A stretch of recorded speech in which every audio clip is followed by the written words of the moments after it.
अस्सलाम वालेकुम नाजरीन। सेम प्लेस जो आके आपकी मनपसंद प्लेस है और वो आपको कनाडा की इमिग्रेशन की मालूमात देती हैं, और वो कौन है? सीमा मीर साहबा हैं, हमारे साथ मौजूद हैं।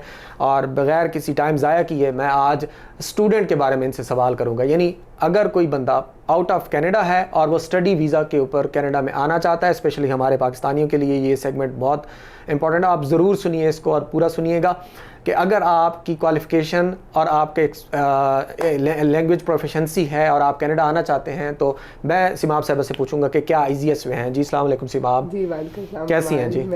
बड़ी ज़बरदस्त हमारे पास जी इनपुट आ रही है। आपके इंटरव्यू सुन के लोग हमारे पास जो है क्यूरीज़ भेज रहे हैं, और वो क्यूरीज़ डायरेक्टली मैं आपके पास लेके आऊँगा। आज की जो क्यूरीज़ हैं वो स्टूडेंट वीज़ा के, स्टडी वीज़ा के हवाले से हैं। तो लोग जो हैं वो बहुत ज़्यादा इंटरेस्टेड हैं कि वो कनाडा स्टडी के लिए आना चाहते हैं, लेकिन उनको प्रॉपर गाइडलाइन नहीं मिलती। एक दूसरी बात ये कि हमारे पाकिस्तान में मौजूद जो 2 नंबर जैसे मैं कहूँगा या फेक लोग बैठे हैं जो कि कंसल्टेंट बने हुए हैं, जो कि ऑथराइज ही नहीं है, वो उनके पैसे खा जाते हैं, उनका प्रोसेस कंप्लीट नहीं करते, बेचारे बहुत ज़्यादा परेशान हैं। क्या ईजीएस्ट वे है? क्या प्री रिक्विजिट हैं स्टूडेंट वीज़ा लेने के लिए कनाडा का? आप ज़रा बताइए हमारे क्लाइंट्स को। हाँ जी, थैंक यू मान। अच्छा, स्टडी के लिए कनाडा जो है ना एक गोल्डन अपॉर्चुनिटी है। अगर मतलब मैं ऐसे कहूँगी कि एक इन्वेस्टमेंट जो ऐसी है कि जो आपको बहुत ज़्यादा रिवॉर्ड देती है। इवन तो कि ये दूसरे कंट्री से थोड़ा सा एक्सपेंसिव साइड पे चला जाता है कनाडा एजुकेशनल वाइज, लेकिन जो रिटर्न है ना उसका जो मुकाबला है वो किसी और कंट्री के साथ नहीं है। क्योंकि जो स्टूडेंट्स आते हैं उनका मेन फोकस गोल क्या होता है? एक तो ऑब्वियसली एजुकेशन हासिल करना, कैरियर ग्रोथ, वो तो होता ही है, लेकिन दूसरा उनका मेन गोल होता है परमानेंट होना। तो परमानेंट होने की जो ऑप्शंस कनाडा आपको इजी ऑप्शंस प्रोवाइड करता है ना, वो कोई और मुल्क नहीं करता।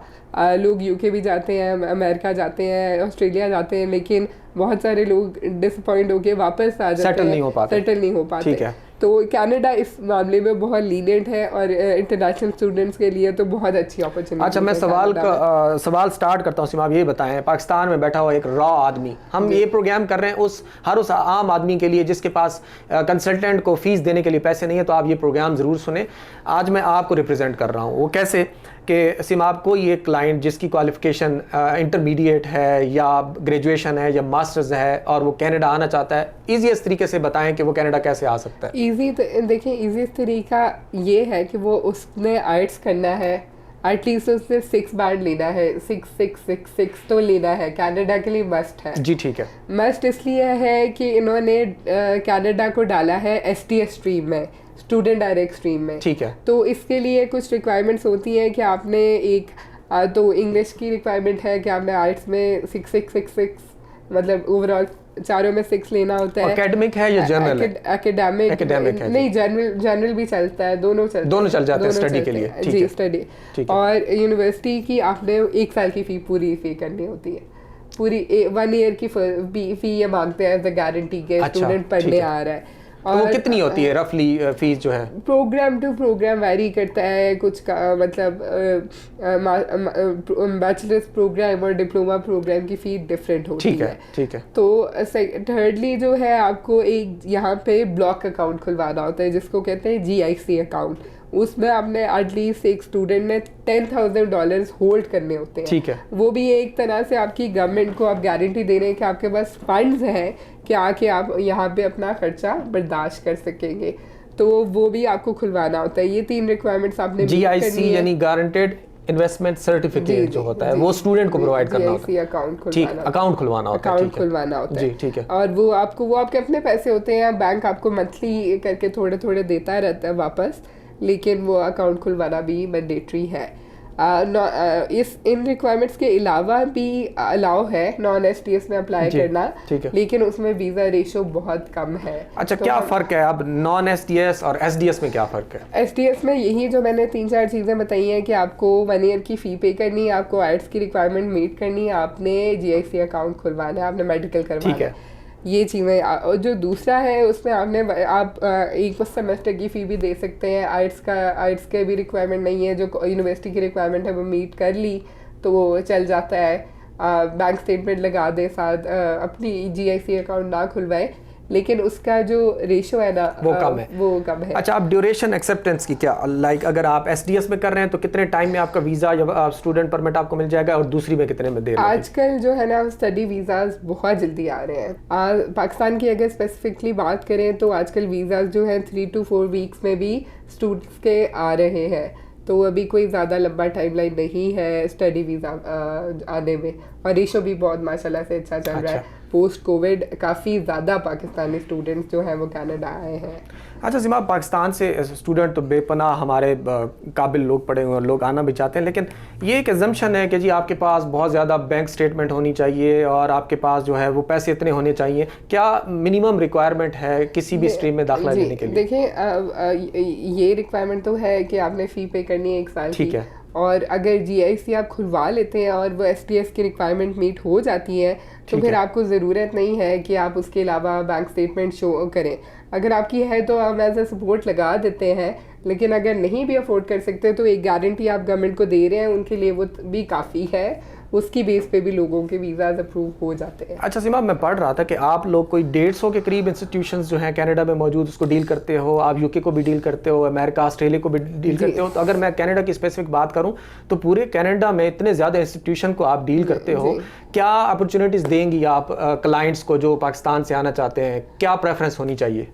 देखिए नहीं, इस कंट्री वाइज तो मैं हमेशा कोई भी मुझसे इवन दो कि हमें जो फाइनेंशियल मार्जिन है डिफरेंट कंट्रीज से बाकी कंट्रीज से ज़्यादा मिलता है, लेकिन मैं फिर भी हमेशा एडवाइस करती हूँ कि आपने सिलेक्ट करना है तो आप कनाडा को सिलेक्ट करें, because of the conversion policies और बिकॉज ऑफ द लीनियंसी और because of the family reunification कि आपका स्पाउस भी आपके साथ आप जब स्टडी कर रहे हैं तो आपका स्पाउस भी यहाँ पे आपके साथ आ सकता है। अच्छा, आ जाता है, ये भी ऑप्शन है? हाँ जी। अच्छा, आप वो जो स्टूडेंट्स हैं उनके स्पाउस को ओपन वर्क परमिट देता है गवर्नमेंट, साथ भी देता है और बाद में भी देता है। ठीक है कि वो स्टडी करें और जो स्पाउस है वो काम करके स्पाउस को सपोर्ट करें। ये तो बहुत ज़बरदस्त बात हुई जी। नाजरीन, ये आपको कहीं दुनिया में ऐसी चीज़ नहीं मिलेगी कि आप अगर स्टडी वीज़े पे हैं, आप बीवी हैं तो आपका हस्बैंड आ सकता है, अगर हस्बैंड है तो उसकी बीवी यहाँ पे आ सकती है। ऐसा है, बीवी भी आ सकती है? बिल्कुल ऐसा आ सकती है, और बच्चे भी आ सकते हैं? बच्चे भी आ सकते हैं डिपेंडेंट वीज़ा पे, और मीनवाइल वो जॉब कर सकते हैं और स्पाउस जो है वो काम कर सकता है। Canada is a very friendly country for even for temporary residents. तो इवन ड्यूरिंग कोविड इन्होंने बहुत ऑस्ट्रेलिया ने आप देखें क्या किया, उन्होंने जो लोग बाहर थे उनको छोड़ दिया, आने ही नहीं दिया। अब जो कनाडा के स्टूडेंट्स थे उन्होंने आने भी दिया और ऊपर से उनको बर्सरीज भी दिए, उनको अकोमोडेट भी किया, हर तरह से उनका ख्याल रखा। तो Canada is the best option. अच्छा, मैंने ये पिछले दिनों कहीं न्यूज़ देखी कि कनाडा जो स्टूडेंट को है पहले कोई लिमिटेड आवर्स थे, अब वो अनलिमिटेड आवर्स हैं। जी, बहुत अच्छा पॉइंट आपने हाईलाइट किया कि ये भी कनाडा गवर्नमेंट ने जो है वो अनाउंस किया है कि दिसंबर 2023 तक जो स्टूडेंट्स हैं वो फुल टाइम जो है ना वो जॉब कर सकते हैं काम इसके साथ, प्री स्टडीज़ के साथ। इसका रीज़न जो है ये भी है कि स्टूडेंट्स लीगली काम ना करें कनाडा में और टैक्स मनी इनकी सेव हो। फिर ये भी रीज़न है कि इनके कुछ लेबर शॉर्टेजेस भी हैं पोस्ट कोविड, तो उसको भी ये कवर करना चाहते हैं। तो ये एक स्टूडेंट्स के लिए अच्छी न्यूज़ है, लेकिन इसको भी स्टूडेंट्स को वाइजली यूज़ करना चाहिए कि बहुत सारे स्टूडेंट्स जो है वो डाइवर्ट हो जाते हैं, उनको लगता है कि हम बस अब पैसे बना सकते हैं तो फिर काम ही करें, तो स्टडीज़ निगलेक्ट हो जाती हैं। तो बैलेंस आउट करके चलना चाहिए अपने प्रायोरिटीज़ को। अच्छा, 2 सवाल बड़े इंपॉर्टेंट हैं मुझसे अक्सर जो है वो ये लोग पूछते हैं कि अगर उनका आइल्स वो नहीं कर सकते, फुलफिल नहीं करते रिक्वायरमेंट आइल्स की, और उनके पास बहुत ज़्यादा पैसे भी नहीं होते, लोग जनरली सवाल कर रहे हैं कि यार मैं आइल्स नहीं कर सकता, कोई तरीका बताओ, मुझे फलाने ने बताया कि बिना आइल्स के भी एडमिशन हो जाता है, क्या ऐसा कोई पॉसिबिलिटी है? नहीं, इंग्लिश के बगैर स्टडी वीज़ा मुश्किल है कनाडा का स्पेसिफिकली। फिर आप दूसरी कंट्रीज़ का देख सकते हैं, कुछ कंट्रीज़ में पॉसिबिलिटीज़ है, लेकिन कनाडा के लिए इंग्लिश ज़रूरी है। इम्पॉर्टेंट सवाल ये है कि कोई मैं डिप्लोमा 2 साल का या 3 साल या 4 साल की डिग्री कंप्लीट करने के बाद कितने टाइम में यहाँ पे पीआर ले सकता हूँ? हाँ जी, तो इस बारे में भी जो है ना, आपको जब आप अपना डिप्लोमा कंप्लीट करते हैं या डिग्री कंप्लीट करते हैं तो गवर्नमेंट आपको वर्क परमिट देता है। ठीक है। 2 से 3 साल का आपका वर्क परमिट होता है और इस वर्क परमिट के दौरान ही आप अपनी पीआर की फ़ाइल डाल देते हैं।